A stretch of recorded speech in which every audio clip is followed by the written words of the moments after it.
আদিবাসী ছাত্ৰ সন্থা আশা আমাৰ যেহেতুকে অসম চৰকাৰ আৰু ভাৰত চৰকাৰে আমাৰ সহস্ৰ সংগঠন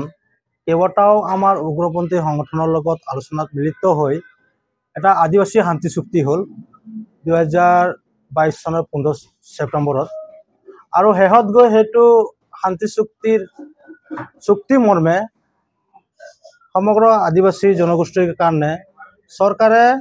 আদিবাসী development council welfare and development council এটা গঠন কৰি দিলে আৰু সেই মৰ্মে আজি ভাৰত চৰকাৰে 500 কোটি টকা আৰু অসম চৰকাৰে 500 কোটি টকা বছৰি 200 কোটি টকা দিয়াৰ এটা কথা আছিল কিন্তু আমি দেখিব পাইছো যেহেতুকে আমাৰ কেইবাটা সংগঠনৰ বলিদানৰ কাৰণে আজি ডেভেলপমেণ্ট কাউন্সিল আমি পালো কিন্তু দেখিব পাইছো আমি এই ডেভেলপমেণ্ট কাউন্সিলত কোনো ধৰণৰ চৰকাৰে পুঁজি এৰা নাই আমাৰ যেহেতুকে বছৰি 200 কোটি টকা এটা পুঁজি এৰাৰ কথা আছিল কিন্তু এই 200 কোটি টকা লাষ্টত গৈ 200 টকাও নাহিল গতিকে আমি আদিবাসী ছাত্ৰ সন্থাৰ তৰফৰ পৰা আমি যিসকল নেতৃত্ব দি আছে আদিবাসী ৱেলফেয়াৰ এণ্ড ডেভেলপমেণ্ট কাউন্সিলত তেখেতসকলক আহ্বান জনাইছো তেখেতসকলে যি চুক্তি কৰি গৈছে এই চুক্তিটো আখৰে আখৰে ইমপ্লিমেণ্ট হ'ব লাগিব আৰু যদি তেখেতসকলে কৰিব পৰা নাই তেখেতসকলে পদত্যাগ কৰিব লাগে আমি নৱপ্ৰজন্মক আকৌ এই ডেভেলপমেণ্ট কাউন্সিলত আমি অন্তৰ্ভুক্ত কৰাম গতিকে যি ধৰণৰ চৰকাৰে পুঁজি দিব লাগে সেই ধৰণে দিয়া নাই তেখেতসকলে অকমান সৰু সৰু এটা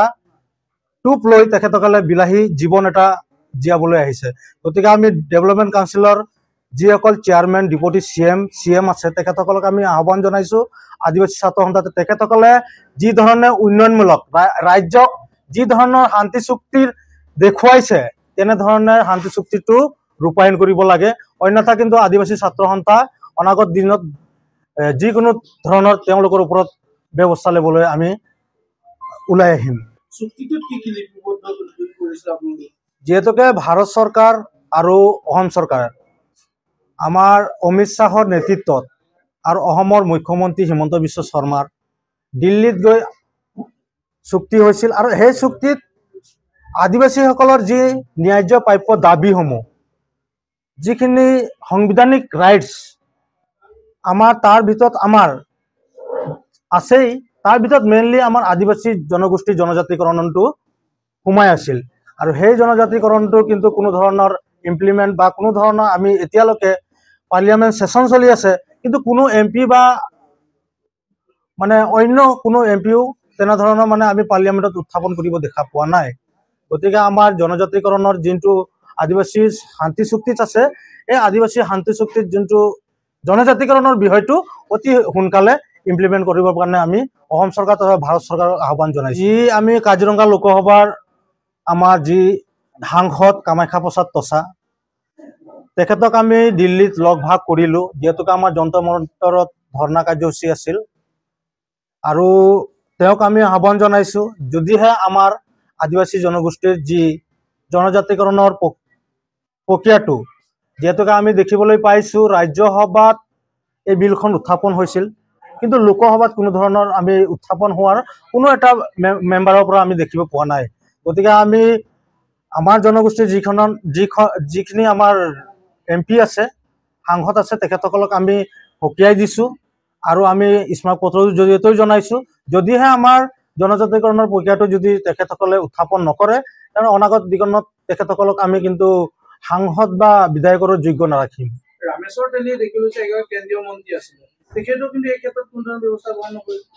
হয় দুখৰ বিষয় আমাৰ অকল এমপি ৰামেশ্বৰ তেলীয়ে নহয় পল্লৱ লোচন দাস আছিলে কামাখ্যা প্ৰসাদ তছাও আছিলে আৰু বিভিন্ন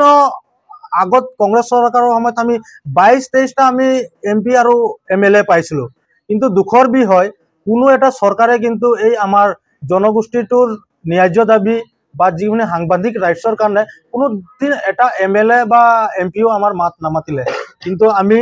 যেহেতুকে এইবাৰ কামাখ্যা প্ৰসাদ তছা আৰু ৰামেশ্বৰ তেলীক তেখেতসকলক আমি আহ্বান জনাইছোঁ বা দাবী জনাইছোঁ তেখেতসকলক যদি আমাৰ আদিবাসী জনগোষ্ঠীৰ কাৰণে যদি কোনো ধৰণৰ কাম নকৰে তেন্তে তেখেতসকলক আৰু অনাগত দিনত আমি বিধায়ক কি আমি পঞ্চায়তৰ সভাপতিৰ কাৰণেও আমি সমৰ্থন নকৰোঁ আৰু ডেভেলপমেণ্ট কাউন্সিলৰ যিসকল বিষয়ববীয়াক গঠন কৰা হৈছিলে কাউন্সিলটো তেওঁলোকৰ লগত আপোনালোকৰ যোগাযোগ হৈছিলে হয় মেইনলি ভাল কুৱেশ্যন কৰিলে আপুনি আমি যিহেতুকে আদিবাসী ডেভেলপমেন্ট কাউন্সিলৰ CM deputy CM অহিম Hajda, Peter ডাং, দুৰ্গা হাজদা তেখেতসকলক আমাৰ আদিবাসী ছাত্ৰ সন্থা কেন্দ্ৰীয় সমিতিৰ তৰফৰ পৰা আমি লিখিতভাৱে দিছিলোঁ যে তেখেতসকলে আমাৰ জনগোষ্ঠীৰ কাৰণে কি উন্নয়ন কৰিছে বা আদিবাসী ডেভেলপমেন্টৰ কাৰণে চৰকাৰে কি ধৰণৰ পুঁজি আবণ্টন কৰিছে সেইখিনি আমাক ৰাজহুৱা কৰিবৰ কাৰণে আমি আদিবাসী ছাত্ৰ সন্থা হিচাপে আমি স্মাৰক পত্ৰ দিছিলোঁ। কিন্তু তেখেতসকলৰ কোনো ধৰণৰ আওকাণ কৰা নাই। তেখেতসকলে ফেচবুকত খালি আমি দেখিব পাইছোঁ কোচিং বা অন্য ধৰণৰ বেচৰকাৰী অনুষ্ঠান স্কিল ডেভেলপমেণ্ট কিছুমান খালি ফেচবুকতে দেখি পাইছোঁ। কিন্তু আদিবাসী ডেভেলপমেণ্টত যি ধৰণৰ মানে দ্ৰুতগতিত আগুৱাব লাগিছিল কিন্তু তেনেধৰণৰ কোনো আমি কাম কৰিব দেখা পোৱা নাই। গতিকে আমি ইমানতে গম পাই গৈছোঁ যে তেখেতসকলে নেতৃত্ব দিয়াৰ কাৰণে একেবাৰে ব্যৰ্থ হৈছে। তেখেতসকলে পদত্যাগ কৰিব লাগে আৰু নতুন আমাৰ আদিবাসী ডেভেলপমেণ্ট কাউন্সিলত আমি নতুনকৈ যাতে গঠন কৰিব পাৰোঁ তাৰ কাৰণে আমি ব্যৱস্থা কৰিব লাগে। আৰু অসমৰ আদিবাসীসকলক আমি সকলোকে আহ্বান জনাইছোঁ যে আদিবাসী ৱেলফেয়াৰ এণ্ড ডেভেলপমেণ্ট কাউন্সিলটো আদিবাসী জনগোষ্ঠীৰ কাৰণে হৈছে আৰু আশাই সদায় এই জনগোষ্ঠীৰ কাৰণে মাত মাতি আছে। আৰু ডেভেলপমেণ্ট কাউন্সিলৰ কাৰণে 1996 চনৰ পৰা এই আদিবাসী উন্নয়নৰ কাৰণে বা ডেভেলপমেণ্ট কাউন্সিলৰ কাৰণে গঠন কৰি দিবৰ কাৰণে আমি অসম চৰকাৰ তথা ভাৰত চৰকাৰক আমি দাবী জনাই আহিছিলোঁ। কিন্তু আমি যেতিয়া গঠন কৰা দেখি পালোঁ কিন্তু যি ধৰণৰ চৰকাৰৰ পৰা পুঁজি আনিব লাগিছিল তেনেধৰণৰ আমি কিন্তু ডেভেলপমেণ্ট কাউন্সিল এটাও মেম্বাৰক আমি দেখি নাপালোঁ। কিন্তু এই মেম্বাৰসকল বা ডেভেলপমেণ্ট কাউন্সিলৰ যিকেইজন CM ডিপুটি CM আছে তেখেতসকলক আমি সকীয়াই দিছোঁ, আপোনালোকে কাম যদি কৰিব আছে ভালকে কৰক, অন্যথা কিন্তু আপোনালোকে ৰাইজৰ হয় আমি দেখিব পাইছোঁ এতিয়া ডেভেলপমেণ্ট কাউন্সিলৰ যিখিনি বিষয়ববীয়া আছে, যিখিনি EM আছে, যিখিনি CM ডিপুটি CM চেয়াৰমেন আছে তেখেতসকলক একটা মানে বিজেপিৰ এজেণ্টহে বনাই থলে। আমি ইমানতে গম পাইছোঁ যে তেখেতসকলে যদি বিজেপিৰ এজেণ্ট হিচাপে কাম কৰি আছে নিশ্চয় তেখেতসকলক একটা টুপ দিছিলে নিৰ্বাচনী সময়ত। আৰু আদিবাসী ডেভেলপমেণ্ট কাউন্সিল আমি বিভিন্ন জনগোষ্ঠীৰ কাউন্সিল বা শান্তি চুক্তি আমি দেখিছোঁ। আজি বড়োসকলৰ শান্তি চুক্তি চাওক, তেখেতসকলে আজি BTAD ডিমাণ্ড কৰিছে, বড়োলেণ্ড টেৰিটৰিয়েল কাউন্সিলত ডিমাণ্ড কৰিছে। আজি কাৰ্বি আংলঙত চাওক তেখেতসকলে যিখিনি শান্তি চুক্তি হৈছে তেখেতসকলে শান্তি চুক্তিৰ যিখিনি দফা আছে এই দফাসমূহ কিন্তু আখৰে আখৰে পালন হৈ আছে, তেখেতসকলে কৰিব পাৰি আছে। কিন্তু আমাৰ যিখিনি জনগোষ্ঠীৰ যিখিনি ডেভেলপমেণ্ট কাউন্সিলৰ বিষয়ববীয়া আছে তেখেতসকলে কিন্তু এই শান্তি চুক্তিৰ যিখিনি মানে দফা আছে এই দফাখিনি আখৰে আখৰে পালন কৰি ব্যৰ্থ হৈছে। গতিকে আমি ইমানতে গম পাইছোঁ তেখেতসকলে এটা বিজেপিৰ এজেণ্ট হৈ এটা কাম কৰিব ওলাইছে। আৰু এই এজেণ্টসমূহক যদিহে তেখেতসকলে যি ধৰণৰ দায়িত্ব শপত গ্ৰহণ লৈছে অনুষ্ঠান জৰিয়তে শপত গ্ৰহণ কৰিছে তেখেতসকলে যে নিজৰ দায়িত্ব পালন কৰিব পৰা নাই তেখেতসকলক আমি যদি অনাগত দিনত আৰু আদিবাসী ছাত্ৰ সন্থাৰ পৰা তেখেতসকলে গৰিহণাৰ বাদে আৰু একো নাপায়। 26 ইলেকশ্যন আহি আছে, গতিকে এইসমূহ আপোনালোকৰ যিসমূহ দাবী এই দাবীসমূহ 26 নিৰ্বাচনৰ আগত আপোনালোকে কিবা হয় নিশ্চয়, যিহেতুকে আমি দেখিব পাইছোঁ আগতে কংগ্ৰেছ চৰকাৰে যি ধৰণে আমাক ভোট বেংক হিচাপে এটা ব্যৱহাৰ কৰি গৈছিল। আৰু আপোনালোকে চাব গ'লে বাগিচা অঞ্চলত এটা আগত কংগ্ৰেছৰ এটা ভোট বেংক আছিলে আৰু এই ভোট বেংক আমি ভাঙি আদিবাসী ছাত্ৰ ভোট বেংকখিনি ভাঙি আমি বিজেপিক সমৰ্থন কৰিছিলোঁ। আমি উনলি আছাই আমি জনজাতিকৰণৰ স্বাৰ্থত আদিবাসী ছাত্ৰ সন্থাই ভাৰত চৰকাৰ আৰু অসম চৰকাৰ মানে বিজেপি নেতৃত্বাধীন চৰকাৰখনক আমি বহি আমি আলোচনাৰ মাধ্যমেৰে আমি এই চৰকাৰখনক আনিবৰ কাৰণে আমি বহুতো হেৰি কৰিছিলোঁ। কিন্তু আমি দেখিব পাইছোঁ বিজেপি চৰকাৰ যেতিয়া চেণ্ট্ৰেল গভৰ্ণমেণ্ট ভাৰত চৰকাৰ আৰু অসম চৰকাৰ যেতিয়া আহিলে তাৰপিছত কিন্তু আমি চৰকাৰৰ প্ৰতি আমাৰ জনগোষ্ঠীৰ প্ৰতি কোনো ধৰণৰ কিন্তু দেখিব পোৱা নাই উন্নয়নমূলক কাম কাজ। গতিকে বিজেপি চৰকাৰে যি ধৰণৰ ঢোকঢাল এটা উন্নয়নমূলক কাৰণে কাম কৰিব ওলাইছে আমি ভাবোঁ আদিবাসী জনগোষ্ঠীটো একটা পিছপৰা জনগোষ্ঠী আৰু এই পিছপৰা জনগোষ্ঠীজনে যি ধৰণৰ মানে উন্নয়নমূলক কাম কৰিব লাগে তেনেধৰণৰ কাম কৰি গ'লে আমি নিশ্চয় আগন্তুক দিনত আমি সঁহাৰি জনাম। আৰু যদিহে আমাক যদি তেখেতসকলে মাহিমাকৰ চকুৰে চাই তেন্তে আমি আগন্তুক দিনত যেনেধৰণৰ আমি কংগ্ৰেছ চৰকাৰক আমি অসম তথা ভাৰতৰ পৰা আমি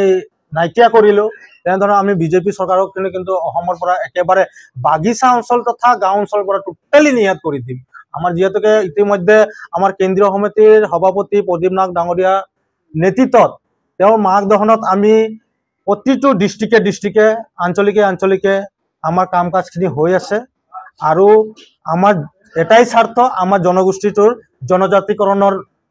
যোনটো প্ৰদান কৰিব লাগে ভাৰত চৰকাৰে, সেইটো কৰিব লাগে। আমাৰ যিহেতুকে আন এখন দাবী হৈছে আমাৰ বিভিন্ন জনগোষ্ঠীক আমি দেখিছোঁ, মৰাণ মটক, কোচ ৰাজবংশী, বিভিন্ন জনগোষ্ঠীক আমি দেখিছোঁ অট'নমাছ কাউন্সিল প্ৰদান কৰি আছে। আমি বেয়া পোৱা নাই, কৰিছে ঠিক আছে, কিন্তু আদিবাসী জনগোষ্ঠী এটা পিছপৰা জনগোষ্ঠী, আৰু এই জনগোষ্ঠীক আমিও আদিবাসী অট'নমাছ কাউন্সিল ডিমাণ্ড কৰিছোঁ। আৰু অনাগত দিনত আমাৰ কাৰ্যসূচী চলি থাকিব। আৰু আমাৰ বিশেষকৈ জনজাতিকৰণটো বিশেষকৈ মেইন মুদ্দা হয়, আৰু এই মুদ্দাটো প্ৰদান কৰিব লাগিব অতি শীঘ্ৰে। হয়, আজি মোৰ নাম শ্ৰী পুৰণ গঞ্জু। মই আদিবাসী ছাত্ৰ সন্থা কেন্দ্ৰীয় সমিতিৰ নতুনকৈ দায়িত্ব পোৱা ভাৰপ্ৰাপ্ত সাধাৰণ সম্পাদক। আৰু কেন্দ্ৰীয় সমিতিৰ নিৰ্দেশ মৰ্মে আজি আমি